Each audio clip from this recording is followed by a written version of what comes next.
Halo guys, ketemu lagi di channel saya CTV Official 27. Jangan lupa di like dan subscribe, komen di bawah ini agar mendapat video notifikasi terbaru dari saya. Share dan like setiap video kami yang berisi tentang kegiatan pelatihan alat berat dan vlog hiburan. Oke, terima kasih dari saya Budi di channel saya CTV Official 27. Salam kompeten, salam SDM daerah yang maju dan handal.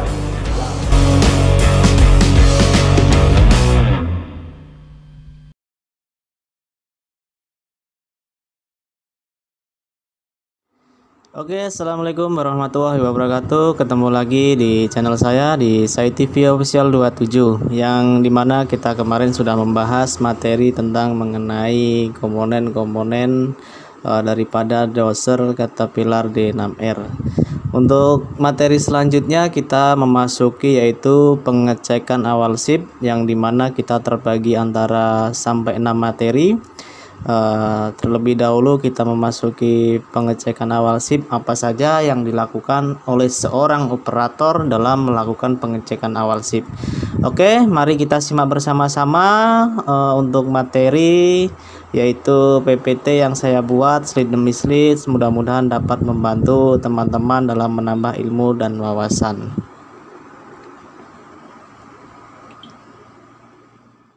Oke, untuk materi awal pengecekan awal SIP di sini ada terdiri dari 10 komponen yang masing-masing panah merah menunjukkan bagian-bagian yang terdapat nama-nama di bawah unit, yaitu untuk yang pertama kita bisa lihat nomor 1 itu adalah bleed.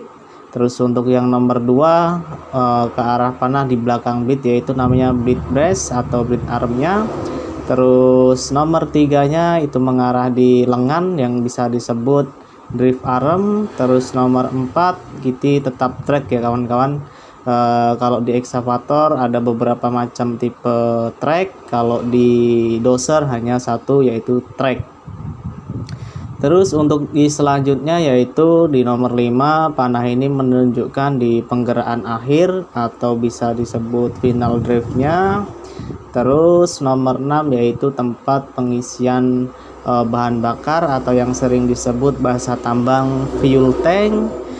Untuk nomor 7 kita disebut ropes atau bagian samping daripada tempat duduk operator kabin, yaitu tepatnya di belakang. Terus untuk nomor 8-nya yaitu kita bisa disebut yaitu operator compartment atau ruang operator untuk mengoperasikan unit ini. Untuk nomor 9 kita bisa melihat dari panah merah ini menunjukkan exhaust atau istilahnya disebut mapper exhaust. Nomor 10-nya yaitu root cylinder blade, yaitu root cylinder blade adalah fungsinya untuk menaik dan menurunkan blade daripada bulldozer ini. Oke. Oke, kita memasuki di slide ketiga yaitu masih di pengecekan awal SIP. Seorang operator itu yang harus wajib untuk dilakukan ketika sebelum mengoperasikan sebuah unit. Inilah beberapa bagian yang harus wajib dilakukan, yaitu di slide selanjutnya di pengecekan awal SIP kita terdiri antara oli transmisi yaitu berada di nomor 11. Ini letak oli transmisi daripada bulldozer D6R.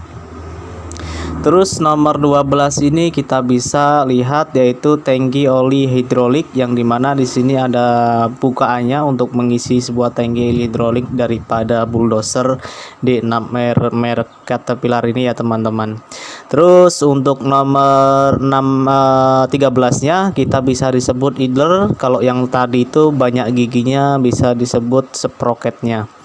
Terus nomor 14 di sini kita bisa lihat yaitu top roller, yaitu top roller itu bagian kayak bulat-bulat itu teman-teman untuk penggerakkan daripada track shoe-nya. Itu disebut top roller, yaitu top roller itu atas, bagian atas daripada penggerak track shoe bulldozer ini.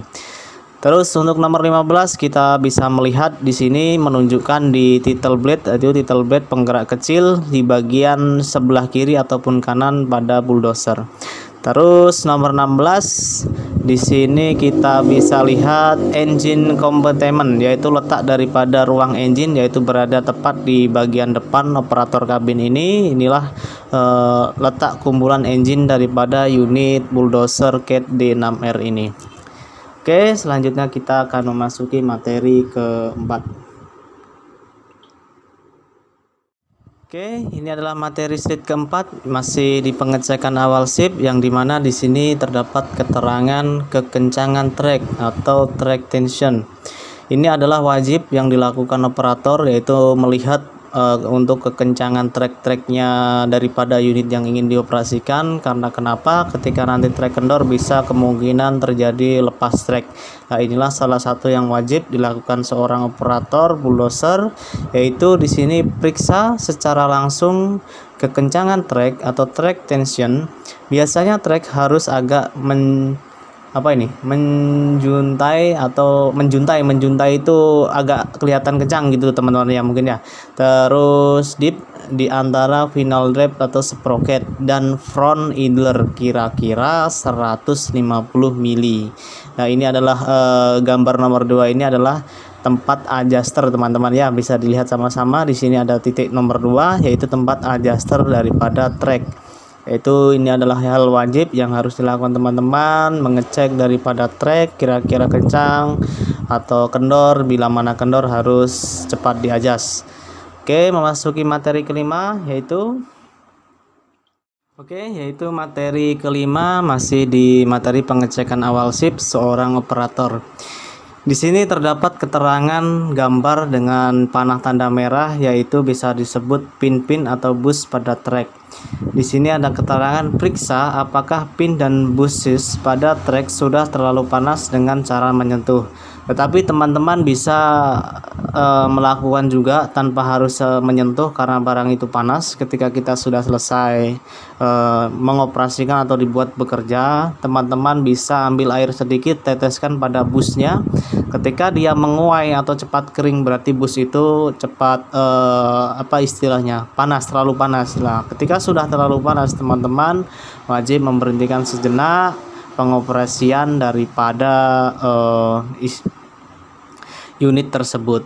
Oke, itu mungkin sedikit pengertian dari saya. Mungkin ada untuk teman-teman lagi yang lebih tahu, silakan ditambahkan di kolom komentarnya. Oke, yaitu kita lanjut di materi ke-6.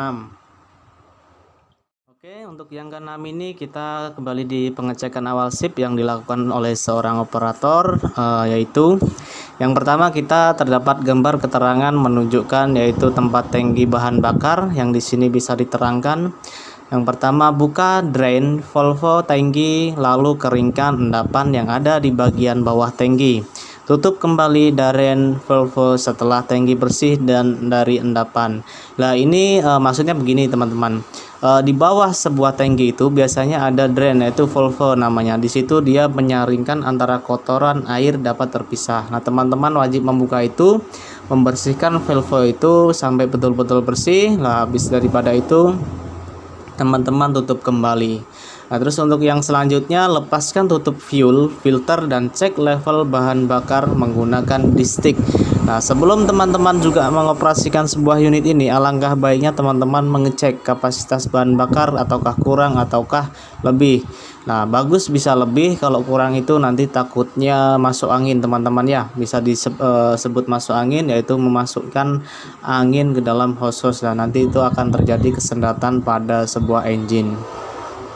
Terus untuk gambar kedua, di sini panah menunjukkan yaitu bagian level cairan radiator. Nah, kita bisa dilihat biasanya ada di bawah, bagian bawah, tergantung unitnya sih letaknya. Pada intinya itu akan terdapat sebuah kaca kecil untuk mengetahui level cairan radiator atau yang sering disebut air coolant itu tadi. Nah, di sini bisa kita lihat ada dua keterangan. Yang pertama, lepaskan tutup radiator dan pastikan level cairan radiator berada lebih tinggi dari bagian dasar atau strainer atau tapisan. Yang artinya yaitu harus ada garis di situ, kan ada garis low dan ada garis high. Nah, teman-teman alangkah baiknya lebih sedikit yaitu di garis high untuk air coolantnya. Terus untuk yang kedua, keterangan di sini kita bisa baca bersama-sama, yaitu tambahkan cairan radiator melalui lubang pengisian atau filter jika jumlahnya berkurang. Ya, ketika jumlah itu berkurang, yaitu kita tahunya dari kaca duga tadi, teman-teman bisa lihat, teman-teman wajib mengisi atau membuat kembali, mengulang, istilahnya membuat air radiator itu kembali seperti head semula, yang dimana akan posisi level cairan radiator itu akan kembali normal. Nah, di sini ada catatan, jangan membuka tutup filter jika coolant masih panas. Nah, ini teman-teman semua jangan coba-coba ketika sebuah radiator atau biasanya mesin itu setelah digunakan itu akan menguai. Nah, jangan sekali-kali mencoba ketika mesin itu masih panas, teman-teman mencoba mengecek. Alangkah baiknya mengecek ketika kondisi keadaan unit sudah dingin. Nah, kenapa begitu? Soalnya sudah banyak sering terjadi ketika kita membuka di waktu mesin yang panas, ternyata hentapan daripada uaian gas air coolant yang ada di dalamnya itu memuntahkan. Nah, itu sangat berbahaya sekali untuk teman-teman semua karena air itu sangat panas. Nah, itulah slide materi ke-6, yaitu mengetahui kapasitas tangki bahan bakar dan level cairan radiator.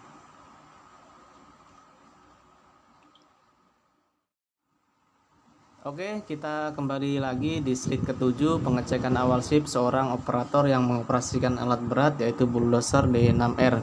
Di sini kita ada dua materi dengan gambar, satu yaitu dipsticknya oli engine dan satunya lagi adalah indikator debu pada saringan udara. Kita masuk yang bagian atas dulu yang ditandai panah warna merah, yaitu level oli engine. Di sini ada 4 keterangan. Yang pertama, periksa level oli mesin menggunakan dipstick khususnya untuk oli mesin. Untuk yang kedua, baca bagian sisi dipstick bertanda engine stopid. Nah, terus untuk yang ketiga, oli mesin harus di antara tanda L dan H. L dan H ini maksudnya low dan high ya teman-teman ya. Nah, jadi di bagian dipstick ini ada tulisan, nanti teman-teman bisa bersihkan pakai kain. Nah, di bagian ujung dipstick itu biasanya ada simbol L dan H yang dimana artinya low dan high. Nah, terus untuk yang keempat, jika kurang maka oli mesin harus ditambahkan melalui oli filter. Nah, itu wajib teman-teman ya. Ketika oli mesin itu kurang, maka teman-teman harus cepat menambahkan itu. Kalau nanti misalkan oli itu kurang, bisa terjadinya overheat ataupun kerusakan mesin yang lainnya. Terus di sini bagian kedua kita bisa lihat, mungkin gambarnya kurang jelas teman-teman ya. Di sini ada kaca bening sih kurang lebih ya. Ini disebut indikator debu pada saringan udara. Nah, di sini ada 3 keterangan. Yang pertama, ketika elemen saringan udara tersumbat, indikator berwarna merah akan muncul pada layar indikator debu. Nah, itu untuk pertama yang ini artinya istilah layar indikator debu. Nah, di dalam sebuah operator kabin kalau kita menggunakan yang sudah digital, nah di situ ada simbol layar debu. Nah, ketika ada debu yang tersumbat, maka secara otomatis layar yang berada di dalam operator kabin itu akan menyala. Berarti yang artinya di saringan indikator itu terindikasi ada debu ataupun yang sudah menumpuk.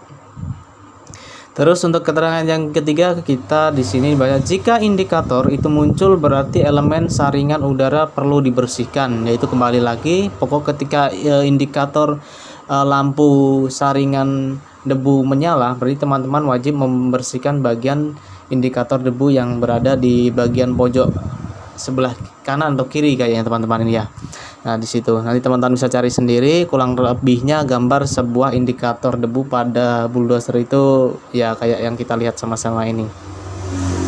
Terus yang keterangan ketiga daripada indikator debu, yaitu setelah elemen tersebut dibersihkan, tombol pada bagian bawah indikator debu harus ditekan agar piston merah tidak muncul lagi. Nah, ketika teman-teman sudah membersihkan, biasanya di bawah katupnya itu terdapat tombol merah. Teman-teman yaitu wajib menekan itu setelah membersihkan, karena kenapa? Itu adalah saluran elektrik yang berada di bagian tombol elektrik yang ada di ruang operator kabin itu tadi. Itulah penjelasan tentang level oli engine dan indikator debu pada saringan udara itu. Dan jika dimana penjelasan saya ini kurang, silakan teman-teman komen, bisa diperbaiki bahasanya, karena saya ini mencoba menjelaskan sesuatu untuk menambah wawasan dan ilmu teman-teman di bidang alat-alat berat yang termasuk bulldozer ini. Oke, kita lanjut di materi selanjutnya. Oke, inilah materi selanjutnya, yaitu tentang pengecekan awal SIP. Di sini ada 3 bagian: kebocoran air, radiator core, cutting edge, dan ujung repair. Kita bahas yang pertama, kebocoran air. Periksa kebocoran air dari air radiator, hose radiator, ataupun pada area-area mesin. Jadi teman-teman wajib memeriksa setiap saluran air radiator dan hose-nya. Apakah ada yang bocor, ada yang rembes, teman-teman wajib memeriksanya. Terus untuk selanjutnya yaitu radiator core. Periksa radiator core untuk melihat apakah cooling press-nya rusak dan dipenuhi kotoran. Nah teman-teman, radiator core ini tidak ada gambarnya teman-teman. Teman-teman bisa googling apa yang disebut radiator core dan di mana letak barang itu tersebut. Terus untuk yang selanjutnya, cutting edge dan ujung repair.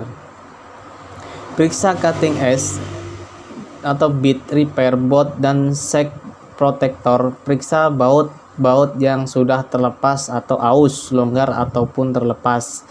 Nah, di sini yang namanya cutting edge ini adalah di bagian depan daripada unit bulldozer ini teman-teman ya. Ini namanya cutting edge yang ada di panah merah ini. Terus reaper itu untuk mengemburkan tanah, ada terletak di bagian belakang daripada unit bulldozer.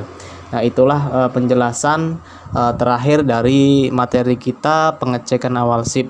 Jika penyampaian saya kurang ataupun ada kata-kata yang salah, mohon diperbaiki, mohon dimaafkan. Jika teman-teman lebih mengetahui daripada sistem penggunaannya, teman-teman bisa menambahkan sedikit wawasan di kolom komentar. Terima kasih dari saya di channel saya TV Official 27.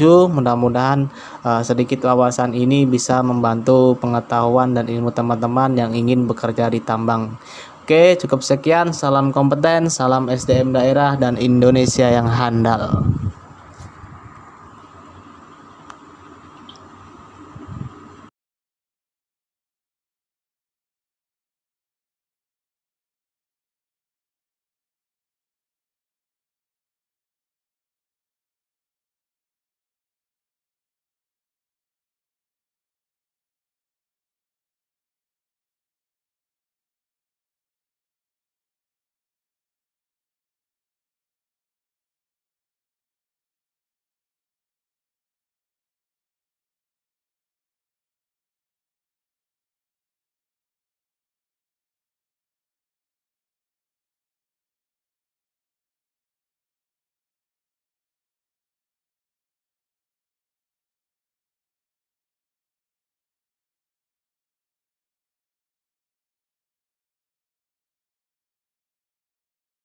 Oke, kita memasuki lagi slide ke-9, masih di pengecekan awal SIP, di mana kita ini disajikan 2 gambar yang bisa mungkin ini teman-teman tidak tahu gambar apa ya. Ini adalah gambar baterai teman-teman, atau yang sering disebat aki ya.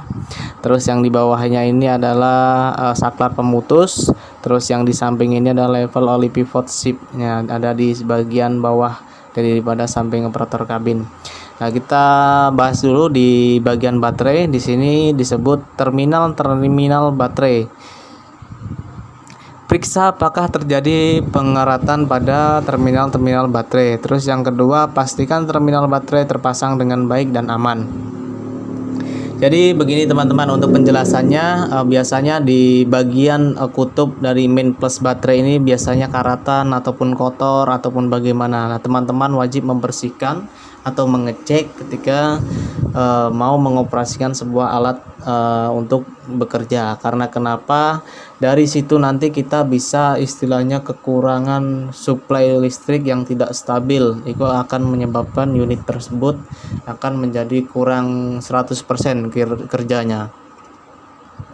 Terus untuk yang kedua ini, yaitu yang dimaksud dengan terminal baterai terpasang dengan baik dan aman. Dalam artinya, jadi teman-teman harus mengetes kekencangan daripada main plus baterai itu. Karena kenapa? Ketika dia longgar, berarti listrik yang disalurkan itu tidak tersalurkan 100%, yaitu bisa jadi kurang. Nah, teman-teman wajib mengocak-ngocak daripada setiap min plus yang terdapat di baterai unit teman-teman masing-masing. Terus untuk yang kedua ya ini adalah saklar pemutus arus atau disconnect switch. Putar switch ini searah jarum jam ke posisi on. Nah, teman-teman putar switch itu ke arah sesuai jarum jam ke posisi on. Dengan begitu sistem-sistem listrik akan mendapatkan arus atau tenaga. Terus untuk yang kedua yaitu level oli pivot sub. Pastikan level oli, ini oli ya teman-teman ya, bukan ilo ya. Ilo pivot. Aduh, kebalik teman-teman. Di dalam tangki berada pada tanda full, yang dimana sama oli pivot sub ini harus berada di dalam keadaan full. Nah, di situ teman-teman bisa buka sebetulnya macam-macam unit, macam-macam juga di mana letak oli pivot subnya itu. Tapi teman-teman pasti nanti ketika mau masuk di suatu perusahaan yang menggunakan alat berat pasti akan dikasih tahu terlebih dahulu. Tetapi untuk saklar ini kenapa? Karena di setiap unit alat berat yang bekerja di tambang ini biasanya teman-teman dilengkapi dengan disconnect switch, yang dimana itu untuk mengantisipasi ketika terjadi konslet ataupun kebakaran pada unit, operator langsung cepat mengoffkan daripada disconnect switchnya itu. Jadi untuk memutus arus listrik yang berada di unitnya. Terus untuk menghindari juga ketika kita sudah selesai menggunakan itu, kita mematikan. Ketika ingin mengoperasikan berarti kita harus menggunakan daripada disconnect switch aliran listrik tersebut. Inilah materi ke-8 pengecekan awal SIP. Oke, kita kembali ke materi pengecekan awal SIP slide ke-10, yang dimana di sini ada 3 item kata-kata. Yang pertama ada gambar menunjukkan sebuah gambar apa ini ya, kayak level oli transmisi teman-teman, cuman gambar di sini kurang terlalu jelas, tapi kita bisa baca sama-sama. Kurang lebihnya letak daripada level oli transmisi itu berada di dalam bagian engine ya teman-teman ya. Di sini hidupkan mesin dan biarkan low idle. Terus periksa level oli transmisi dengan memakai distrik khusus oli transmisi. Terus selanjutnya oli harus berada pada tanda full pada distrik. Tambahkan oli jika sudah kurang. Nah, yang artinya gini teman-teman. Teman-teman sebelum mengoperasikan sebuah unit alat berat, teman-teman harus slow idle dulu. Baik itu sudah selesai, baik itu mau mengoperasikan, teman-teman harus runningkan dulu. Nanti itu ada materinya lagi di bagian mungkin slide terakhir nanti teman-teman. Nah, tapi ini kurang lebih low idle itu yaitu membiarkan mesin running kurang lebih 5 sampai 10 menit lah, tergantung daripada kondisi mesinnya itu. Terus teman-teman wajib memeriksa yaitu oli transmisinya kira-kira masih kurang atau cukup atau lebih. Nah, itulah kegunaannya. Terus untuk yang ketiga ya di sini retak pada frame. Periksa apakah terdapat retak. Retak itu retakan teman-teman ya. Apa ya kalau bahasanya umum itu? Retak itu ya kayak pecahan gitu nah. Kayak kita tahu gelas itu kalau kita tidak kuat menampung air panas dia akan retak. Nah, itu kurang lebih disebut retak. Jadi periksa apakah terdapat retak pada frame, baik sisi luar maupun dalam dari masing-masing frame ya teman-teman. Di situ kan terdapat kayak gelas, tapi gelas itu plastik. Nah, teman-teman cek apakah ada keretakan-keretakan bagian level oli transmisi ini. Nah, supaya tahu nanti ketika oli itu rembas ataupun kurang, oh berarti terdapat ada masalah, mungkin ada retakan di bagian itu. Terus untuk selanjutnya yaitu kerusakan bodi. Periksa apakah ada kerusakan pada bodi mesin. Periksa juga baut-bautnya yang longgar atau pin-pin yang terlepas dan hilang. Nah, sebelum teman-teman mengoperasikan atau mengecek, namanya kan kita pengecekan awal SIP. Teman-teman bisa memeriksa baut-baut yang longgar, pin-pin yang terlepas. Jadi teman-teman itu betul-betul kerja yaitu safety secara alatnya, unitnya, kondisi, dan safety secara kita pribadi yaitu dengan sehat dalam mengoperasikan alat tersebut. Oke, kita lanjut ke materi 11. Oke, inilah materi selanjutnya yaitu tentang pengecekan awal SIP. Di sini ada 3 bagian: kebocoran air, radiator core, cutting edge, dan ujung repair. Kita bahas yang pertama, kebocoran air. Periksa kebocoran air dari air radiator, hos radiator ataupun pada area-area mesin. Jadi teman-teman wajib memeriksa setiap saluran air radiator dan hosnya. Apakah ada yang bocor, ada yang rembes, teman-teman wajib memeriksanya. Terus untuk selanjutnya yaitu radiator core. Periksa radiator core untuk melihat apakah cooling press-nya rusak dan dipenuhi kotoran. Nah teman-teman, radiator core ini ada gambarnya teman-teman. Teman-teman bisa googling apa yang disebut radiator core dan di mana letak barang itu tersebut. Terus untuk yang selanjutnya, cutting edge dan ujung repair. Periksa cutting edge atau bit repair baut dan shock protector. Periksa baut yang sudah terlepas atau aus, longgar ataupun terlepas. Nah, di sini yang namanya cutting edge ini adalah di bagian depan daripada unit bulldozer ini teman-teman ya. Ini namanya cutting edge yang ada di panah merah ini. Terus reaper itu untuk mengemburkan tanah, ada terletak di bagian belakang daripada unit bulldozer. Nah, itulah penjelasan terakhir dari materi kita pengecekan awal SIP. Jika penyampaian saya kurang ataupun ada kata-kata yang salah, mohon diperbaiki, mohon dimaafkan. Jika teman-teman lebih mengetahui daripada sistem penggunaannya, teman-teman bisa menambahkan sedikit wawasan di kolom komentar. Terima kasih dari saya di channel saya TV Official 27. Mudah-mudahan sedikit wawasan ini bisa membantu pengetahuan dan ilmu teman-teman yang ingin bekerja di tambang. Oke, cukup sekian. Salam kompeten, salam SDM daerah dan Indonesia yang handal.